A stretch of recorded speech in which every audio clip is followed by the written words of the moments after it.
Hello, everyone. Welcome back to another episode. And before we get into the episode, I do have an awesome announcement. We have another sponsor, and this sponsor is Far From Home Podcast with Mabel Ninen. And thank you so much, Mabel, for sponsoring the podcast and also for being a guest way back when this podcast started in 2022. And her podcast is about encouraging biblical perspective on immigration and inspiring faith in action. So it's very similar to this podcast. It is about immigration. So I would love if you guys would go and take a listen to her podcast and support it. Again, it's called Far From Home Podcast with Mabel Ninen. And she is also the newest sponsor of this podcast. And I am so grateful for her support. And I love that we are able to collaborate in this space together. I am huge on collaboration over competition. Just because our podcasts are very similar does not mean that they're the same. And so I am so happy to be able to support this podcast, Far From Home Podcast, and have you guys all listen to it as well. So again, thank you, Mabel, and we'll get into the episode. Welcome to the American Dream in the Eyes of Immigrants podcast. I am your host, Heidy De La Cruz, and I am on the mission to change the narrative of immigration, one immigrant story at a time. Hello, everyone. Welcome back to another episode of the American Dream in the Eyes of Immigrants podcast. I am your host, Heidy De La Cruz, and today I have a very special guest. I have attorney Milena, and she is going to be talking to us about her journey of becoming an immigration attorney and adapting to the American life. So thank you so much for being here today and for your time. I know attorneys, especially immigration attorneys, are super busy. So I definitely appreciate every single time I get to interview one. I love it, honestly. So thank you so much for being here. If you could introduce yourself to the audience, who you are, what you do, although I kind of said it already, and we can get started. Thank you so much, Heidi. This is a great invitation, and what you do is amazing. So, thank you so much for having me. So, I'm Milena Portillo. I'm originally from Colombia, and I came to the United States about 23 years ago. I've been living in the US more than I lived in Colombia at this point. I have been practicing immigration law since 2012 for about 12, 13 years now. Um, I have an office in Orlando and another one in Plant City near Tampa, Florida. I practice only immigration law throughout the state and in other states, as immigration is a federal law that I can practice. Yeah, that is something that I learned about that, since it's a federal practice, like the Mhm. attorneys can, represent clients in all 50 states, which I find that really interesting. Yes, and I'm actually licensed in New York, in the state of New York, and I can practice from Florida. But my practice has to be limited to immigration law. Not that I have Okay. time for something else No, yeah, or correct. passion for something different than immigration. Yeah. So when you moved from Colombia, you came straight to Florida, or did you live in another state before? It's only been and always Orlando, Florida. Oh, nice. Yeah. Okay. So talk to us about cultural shock. Did you experience any the thing is that like Orlando is so diverse. So it's like you can find your community, but it's like in other states it's not the same. So did you experience any cultural shocks when you first moved here? Yes, I came with little English. My husband and I, we came, and there were so many different things. When you are visiting, you see the country in a different, total different way than Yes. when you're living in it. So, we had to get used to people, to the American people, even to Latin people that they were living here for some time.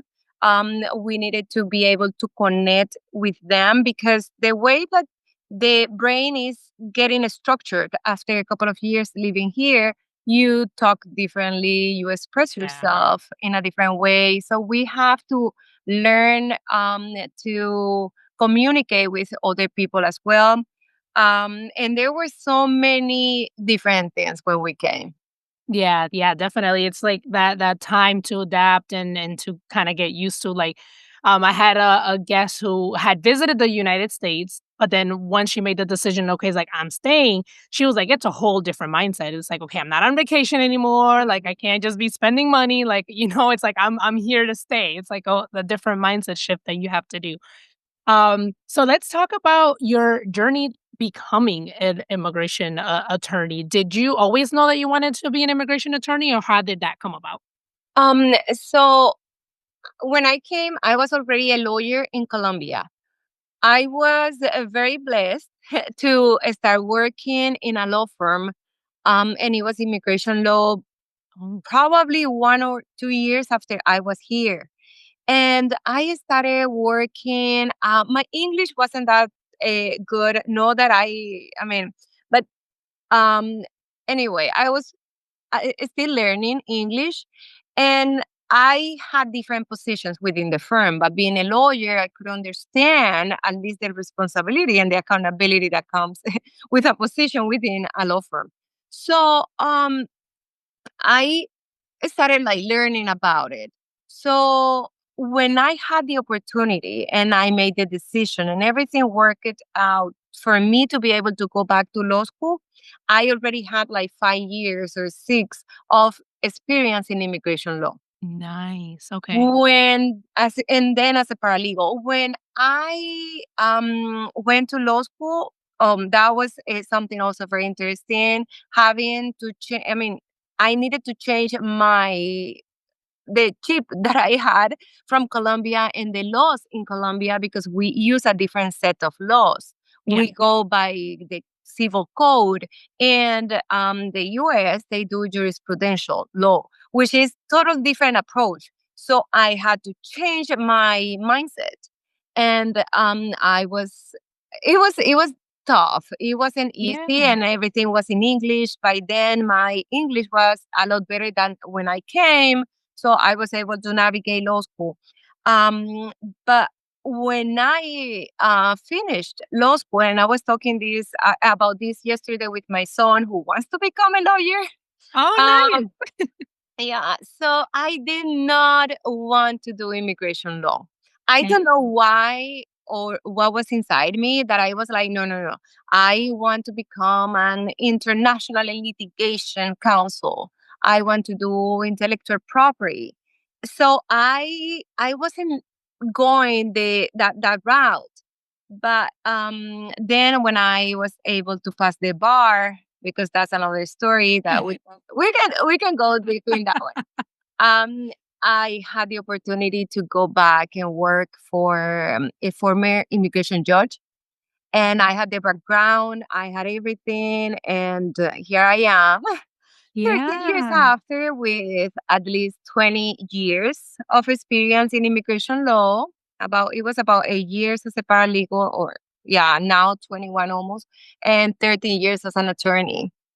Wow, that is amazing. And thank you for sharing that about like you had to do that mind shift of like the Colombian law way of doing law versus the Mhm. US way of doing law because, it is a different country. It is, different. The system is different here and everything. So it's like as immigrants come and they have to, adapt and immerse themselves into the system and remember it's like, okay, I'm not back home. How is it here? Kind of thing, which is also another thing that I like to talk about is like how do they adapt and things like that. So thank you so much for sharing that. And then I'm also in oh my gosh, I admire, that's what I'm trying to say. I admire especially immigration attorneys who were immigrants themselves or are immigrants themselves to go to this path of becoming a lawyer here because the doing the LSAT is not easy, and then going to the law school is not easy, and then after that you have to do the bar. So like I myself at one point wanted to become an immigration attorney. I took the LSAT back in 2019 Mhm. and I didn't do as good as I wanted to because I was also finishing my master's at that time. And so I went to like all the law schools here to like find information and things like that. And sometimes I still get the nudge of wanting to be an immigration attorney, but I also love doing this too. So it's not an easy process for people who were born here, right? And then there's just like immigrants who are doing this and not in their native language. It's just Mhm. such an admiration for me. And I also wanted to say, like, you were an attorney back in Colombia, and then now you're an attorney here, which I wanna say is pretty rare because a lot of times when immigrants come, they do have a profession back home, but then they have to, like, Mhm. choose something else here, which is something that we talked a little bit about before starting to record. Yes, I would say that immigration law is definitely my passion. I find that I'm an instrument to do what I do. And at some point, when I didn't want to do immigration law, I knew it was difficult. I knew it took a lot of time and law changes all the time. But today, and I can tell you, I came to this realization a few years ago that I'm here for this reason. I'm here to Mhm. be able to change lives, to be an advocate for them, to connect not only immigrants and to bring them to the US or to make them and help them to stay legally here, but also to connect my community because Yeah. through my gifts that were given by God, I can actually bring other people to also do the same as I'm doing. So, I mean, for me, it's such a gift to do this, and I'm very thankful to be able to do it. So, it is my passion, but I kind of said, no, I don't want to do it for some Yeah. time.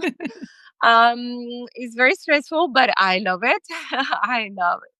Yeah. So, yeah, so that's one of the main things that I appreciate about being an immigration lawyer. When I came, I had to go back to law school, but I did something that some people know about it, but not everyone.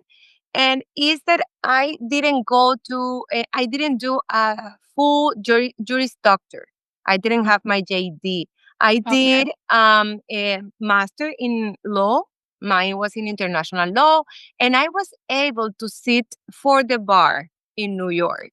There are some requirements, and I mean, I made sure that I had them and everything. So I was able to take the bar or to sit for the bar. Yeah, yeah. As you were explaining, every exam related to law school, or I would say every profession, has very, very tough exams.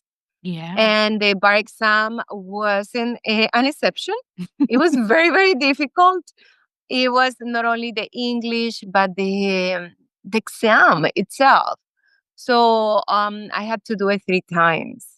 Okay. And I also wanted to quit the second time. Yeah. Man, after the second time, the second rejection, we can say, and the second no, I wanted to say, and I actually said, I'm not going to do it anymore because it was Mhm. a lot. It was about 2 months of intense studying. Yeah. I didn't have any breaks. It was just like from 8 a.m. to 10 p.m. every day. So I felt that, like, I didn't want to do it. But I had the support of my family back home who was taking care of the kids because it's usually during prior to summertime and then the other one prior to the holidays at the end of the year. So they were supporting me a lot. My Mhm. husband did too. And I was able because they had faith in me. I Oh, wanted to throw yes. everything. They were like, no, you can do it. So do it. Oh. Yeah. Well, I'm sure you're glad you didn't quit. Third time's the charm. So, that's awesome that you didn't give up, and then now you have that fire in you to help people and help them with their immigration process. And I know you had mentioned that within your work, you really enjoy connecting with your clients and those who you are helping. Is there anything else that you could say is like really rewarding, or like what would you say is the most rewarding part of your job? Because I know there's a lot of challenges. We know there's a lot of challenges in your profession, but what would you say besides the connection is really rewarding in your job? Uh, uh, I I feel like when we or I can make the difference in someone's life, that's very Mhm. rewarding. Yeah, that's great. We had this case yesterday where I was able to connect to the right person from the government. And then we got something done, but an amazing human being who is an immigration judge. And the government and we contacted the judge, and he decided on this case in less than 2 hours. For me, it's like, okay, now this is rewarding because otherwise on Monday, we may not be able to do so. And starting with the new president that is coming up. So this is rewarding because then it will be here. We'll be still fighting and advocating for everyone. But I know that this is a benefit that was going to be possible yesterday, not in 5 days. So and that comes with a lot of work and hard work because the reputation that you have precedes everyone. So whenever I reach out to someone and say, "Hey, I need this," or "Can you help me with that?" they see the work that we have put into everything.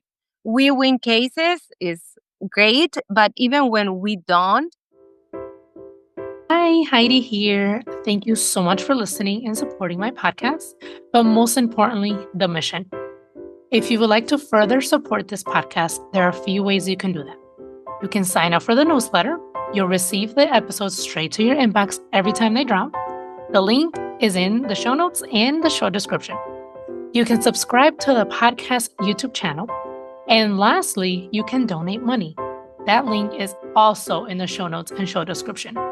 If you would like to sponsor an episode or promote your business on this show, send me an email at Heidi@HeidiDeLaCruz.com.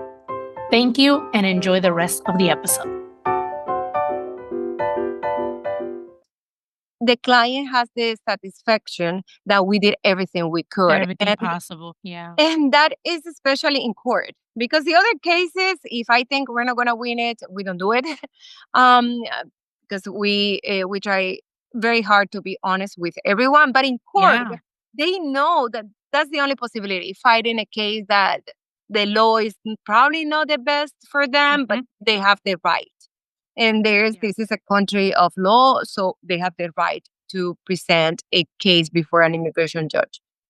That is you said a very important part there. It pretty much boils down to integrity. Like, if you know that a case is not going to win, that you are honest with the clients. Because I have heard stories of attorneys, unfortunately, who do take advantage of this vulnerable population, even if they know that the case is not going to win. They are still in it for the money. So I appreciate, that you saying that, and that you're very honest with the clients because there is unfortunately, bad attorneys out there and things like that who take advantage. And I wanted to ask, is there any type of cases that you specialize in? I mean, I know that it like is immigration, but like within immigration, there's like a lot of visas and different cases and stuff. So is there any type of cases that you specialize in? We are a boutique law firm. We do, I would say, most of all of the immigration cases. We do all the visas.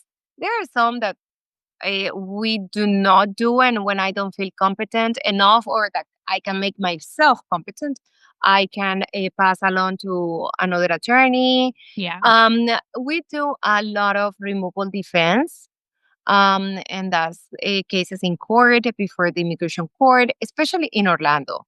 I have Yeah. a couple of cases in Miami, and I don't do outside of Orlando. I tell my clients, and I get a lot of calls and people wanting me to do cases out of Florida. But I like to play local. I Yeah. think there is an advantage for me, and that translates into an advantage to the client if I know my court, if I know the judges, if they know me. I think that that's why I prefer only doing those cases here. And we do a lot. A lot of those cases. We also do. Um, many cases for humanitarian visas. We are Yeah. now doing the trafficking visas, the T visas. We do EU visas. We also do naturalization, asylum, and also business visas. We do national interest waivers, E2 visas. We also do labor certification. Yeah, so all of Mhm. it. Yeah. Nice, nice. And is there one misconception about the immigration process that you hear often that you would like to clear up? Yeah, there's a lot of confusion about immigration, the word immigration. So when someone says, I need to go to immigration, they mixed up all the names or all the agencies. Yes. So immigration covers so many agencies within the Department of Homeland Security. So Department of Homeland Security has USCIS, people call it UCIS. USCIS, we have, which is the one that processes the some reliefs, some forms. Then we have one that is ICE, and that one is the police, and that's enforcement removal Yeah. officers. Under the Department of State, we have also Customs and Border Patrol. We have other type of, but they also call them immigration. They also call them like La Migra. We also, in Department of Homeland Security is also very well connected to all of these other agencies and departments. And then we have the Department of Justice, which is the one that the immigration court is under. So we Mm. have the immigration court. We have the Department of Homeland Security, Department of State. And as I explain it to my clients, when we are in court, we are in front of a judge, but they have the right to have their attorney. The government is not going to pay for it, so they need to hire one. And then there's another attorney, and that's the government attorney, and that's the one that is representing USCIS, ICE, CBP, and Okay. everyone else. So that's very interesting because now they need to understand and they try to understand that if you go to a court, is with the immigration judge. If you go to an appointment, it may be with ICE, but it can also be with CBP because you came through through the airport or the border and they gave you an appointment. So that's something that I try to explain a lot in my consultations for clarification. Yeah, I mean, I'm learning too. So like thank you for clearing that up too. Again, with this podcast, I am learning a lot, especially with immigration attorneys who are like you're doing this every single day, you're in it. So thank you so much for clearing that up. And so I want to wrap this up with asking the question that I love asking all my guests is what does the American dream mean to you? That's a tough one. um, I'd say that the United States provides safety, provides opportunities, and connections. Connections, Okay. time to connect um, with members of the community, with your family, with your more closer circle. And that's what it means for me to live in the US. I love that. Thank you so much for that. I love that, the connection. I love that. That's the first time of hearing that, but that is so true. Like there's, that sense of community and having those people to be able to connect and then being able to connect with people from literally all over the world, like Mhm. that is a unique opportunity for this country, and Yeah. and I absolutely love that. Well, again, thank you so much for your time today, for sharing your work, for the work that you're doing every day because you literally are changing lives. And just thank you so much for, your time. I'll include your links. If anyone locally would like to get connected with you, I'll include the link to your website in the show notes and the show description. And is there any last words that you would like to leave the audience with, or maybe like a word of encouragement? Yeah. When I had my doubts about whether to do what I wanted to do because I felt like I couldn't do it, I know I had the support and I have other people telling me what to do. But inside me, it was also that little voice that was like, keep doing what you're doing. You can do it. So I really want to get across that message that you can do it if you put your mind set to that goal. But you need to have a goal, right? You need to Yes. have a goal. But if you have a plan, if you have a goal, and you put your mind to that, then you can do it. It's going to be a different journey for everyone. Some will take more time than the other ones, but I can tell you that it will come because the perseverance and being adamant about what you want and not getting distracted, it will take you to your goal. Yes, that is so true. Thank you so much for sharing that. So, anyone out there who has a goal or a dream, you can do it. Thank you for listening to Mommy Podcast.